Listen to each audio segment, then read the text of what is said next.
We worship you, O God. A third BP for you this week is be patient.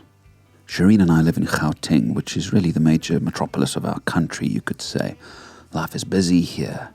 We get up early and hit the ground running. And even if we get out onto the roads early, they're busy. People are already on their way to work before 6 a.m. and the roads are still rocking until 7-ish at night when they start to calm a bit. You go to a restaurant in Gauteng and you want your food to come quickly because you're in a hurry and you have things to do. A few weeks ago, we were on holiday in some of the small towns in the Karoo. And of course, life is different there. It took us a while to settle into the slower pace of those towns, where nothing really happens before 9 a.m., and the restaurants aren't in a rush to get you your food, and the drivers aren't in a rush to get where they're going. We were a little surprised to discover just how impatient we were in general. Then when we got back into Gauteng, we kept thinking, why is everybody so rushed here? But within days, we were back to that sort of routine. Sometimes we need to remind ourselves, BP. Be patient, take your time, relax. A writer named Pauline Ellis Kramer wrote about this very thing in an article a few years ago. Let me quote her. She writes, "One day I had my list made out. My pencil was ready to mark off my accomplishments. Number 1 was read scripture.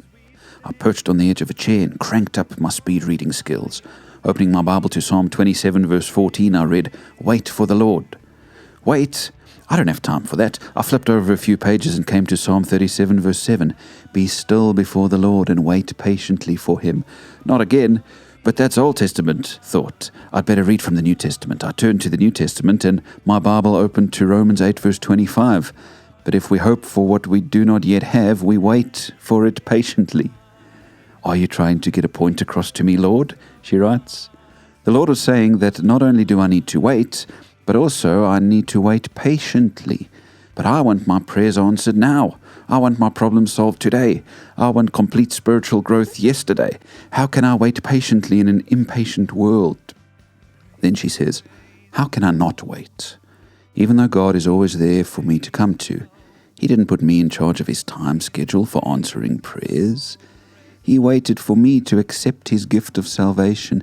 He waited patiently for me to study and learn His precepts. He waits for me to get quiet and listen to His guiding Spirit. Well, she was learning to be patient. May you and I wait quietly in God's presence and cultivate a less rushed but more patient life with Him. Grace alone, grace and grace.